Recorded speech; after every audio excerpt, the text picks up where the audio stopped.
فرشتے نے ہاتھ پھیرا تو بال بھی آ گئے, تو بکریاں بھی آ گئیں, لائنیں لگ گئیں, مال ہی مال ہو گئے. دوسرے کے پاس گیا, وہ کوڑا تھا. اس کو جا کے کہا کیا چاہیے؟ کہنے لگا شفا ہو جائے اور کچھ اللہ تعالیٰ آسانی کر دے. شفا بھی ہو گئی, گائیں بھی دے دی, بھینسیں بھی دے دی, مال ہی مال ہو. پھر ایک کے پاس گیا, وہ اندھا تھا, تجھے کیا چاہیے؟ اس نے کہا آنکھیں مل جائیں اور کچھ ساتھ اللہ مال دے دے. اونٹ ہی اونٹ ہو گئے. جب بڑا نواز دیا تو پھر مالک نے امتحان لینے کا ارادہ کیا. یاری تیری سونا ہے پر آزمائشاں بھی تیریاں اگ. آزمائشاں تیریاں, صحیح کہہ رہا ہوں, آزمائشاں تیریاں, یاری تیری سونا ہے پر آزمائشاں تیریاں. یہ سونا پرکھیا جاوندا ہی پہلو نہ لگاں دے لگ. اللہ نے فرمایا آزمائش کرو. سب سے پہلے گنجے کے پاس آئے, اسے کہا اللہ کے رستے میں کچھ دیکھا نہیں لگا, میرے خرچے ہی بڑے. دیکھو تو صحیح کتنی مشکل میں وقت گزارتا ہوں, حال ہی کوئی نہیں. تو اس نے کہا میں نے تو سنا ہے تو گنجا اور بھوکا ننگا تھا. کہنے لگا میں تو جدی پشتی رئیس اعظم ہوں, تو یہ کس پاگل نے کہا ہے بھاگ جا. اس نے کہا اچھا جیسے تو تھا ویسے ہی ہو جائے. کھیت کھلیان اجڑ گئے, پھر سے گنجا ہو گیا. حضور علیہ السلام فرمانے لگے. پھر وہ اس کے پاس گیا جو کوڑا تھا, اسے کہا کچھ دے. کہنے لگا خرچے ہی بڑے. اب پوچھ لیں کسی امیر آدمی سے, کہے گا چکی کے نیچے ہاتھ ہے میرا, میرے سے زیادہ تو پریشان بندہ ہی کوئی نہیں. کیا بتاؤں آپ کو, اتنا ٹیکس ہے, اتنا جرمانہ ہے, فلانی شے, بڑا کچھ گنواتے ہیں لوگ. اس نے کہا میں نے تو سنا تو پہلے کوڑا تھا. اس نے کہا اچھا دوڑ جا, میں تو رئیس اعظم ہوں, دادا بھی پردادا بھی اور ساری نسل ہی. اس نے کہا اچھا جیسے تو تھا ویسے ہی ہو جائے. پھر وہ گیا اندھے کے پاس اور جا کے کہا اللہ کے نام پہ کچھ دے. تو کہنے لگا رب کے نام پہ؟ یہ کھڑے ہیں اونٹ, جتنے تیرے دل کرے لے جا. اس نے کہا کیا معنی اس بات کا؟ کہنے لگا یار تجھے کیا بتاؤں, میں تو اندھا تھا, میں نے تو کبھی دنیا دیکھی نہیں تھی.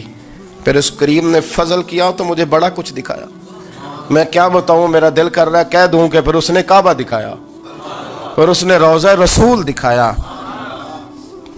پھر اس نے ریاض الجنہ کے سجدے دکھائے, پھر اس نے اپنے محبوب کے دروازے کی رونقیں دکھائیں. اس نے بڑا کچھ دیا, اس نے بڑا نوازا. میرے پاس تو شاید میں بدکار پرانا خادم, کسے در ملی نہ ٹوئی, اتباسف یار نے نظر جو کی تھی پھر واسف ہی ہوئی. یہ تو اس کا کرم ہوا. تو یہ وہ کہنے لگا تو اللہ کے نام پہ جان مانگ, میں وہ بھی دینے کو تیار. میرے پاس تو شے ہی کوئی نہیں تھی, مجھے تو اپنا پتہ ہے, میں تو کوئی شے نہیں تھا, کچھ نہیں تھا میرے پاس. یہ تو ان کا کرم ہے کہ رخ ان کا ادھر ہے, اور مختصر سی میری کہانی ہے, یہ جو بھی ہے ان کی مہربانی ہے. تو وہ کہنے لگا میں بھی کچھ لینے نہیں آیا تھا, تیری آزمائش ہی کرنے آیا تھا. تیری عزتیں بھی سلامت رہیں گی, تیرا مال بھی سلامت رہے گا, تیری شفا بھی. اپنی زندگی میں کبھی بھی اللہ کی بارگاہ سے توجہ ادھر ادھر نہ کریں. چھوڑیں لوگ کیا کر رہے ہیں, دنیا کیا کہہ رہی, کبھی بھی اپنی توجہ دائیں. ہمارا یہ مسئلہ بن گیا کہ ہماری سیاست ہے, ہماری دنیا داری ہے, ہم بندوں کو راضی کرنا چاہتے ہیں. ہم دیکھتے ہیں کون کس طرح, اور آپ یقین کریں آپ تھک جائیں گے, بندے راضی نہیں ہوں گے, وہ نہیں راضی ہوتے. آپ ان کو منا کے لائیں گے تو ادھر والے نکل جائیں گے, ادھر کو منائیں گے تو ادھر والے نکل جائیں گے. اس چکر سے باہر آئیں, اس رب کو راضی کریں جو فرماتا ہے ان الذین آمنوا وعملوا الصالحات سیجعل لهم الرحمن ودا. فرمایا تو ایمان لانے کے بعد نیک عمل کر, میں لوگوں کے دلوں میں تیری محبت پیدا کر دوں. رحمان لوگوں کے دلوں میں محبت ڈال دے گا, اللہ لوگوں کے دلوں میں. اپنی نظر ہمیشہ اپنے رب پہ رکھیں. اتنی لمبی چوڑی دنیا داروں سے امیدیں نہ وابستہ کریں. میں نے دیکھا ہے لوگ کاسا لیسی کرتے ہیں, کبھی اس کے دروازے پہ کبھی اس کے دروازے پہ. ان چکروں سے باہر آئیں اور اپنے رب کی بارگاہ کی طرف توجہ کریں. استغفار شوق سے پڑھا کریں, اور اکیلے میں نا, اکیلے میں. حضرت رئیس المتکلمین مولانا نقی علی خان صاحب رحمۃ اللہ نے لکھا ہے کہ فرعون 500 سال حکومت کر گیا. یہاں تو 5 سال کی حکومت کی پیر لڑکھڑاتے ہیں, 500 سال. فرماتے اصل وجہ یہ تھی کہ دنیا جب سو جاتی تھی نا تو اوپر چادر لے کے تو مصلے پہ بیٹھ جاتا تھا اور ہاتھ باندھ کے کہتا تھا رب تو ہی ہے, میرا پردہ نہ کھولنا, مالک تو ہی ہے, کرم نوازی کرنا, میری پکڑ نہ کرنا.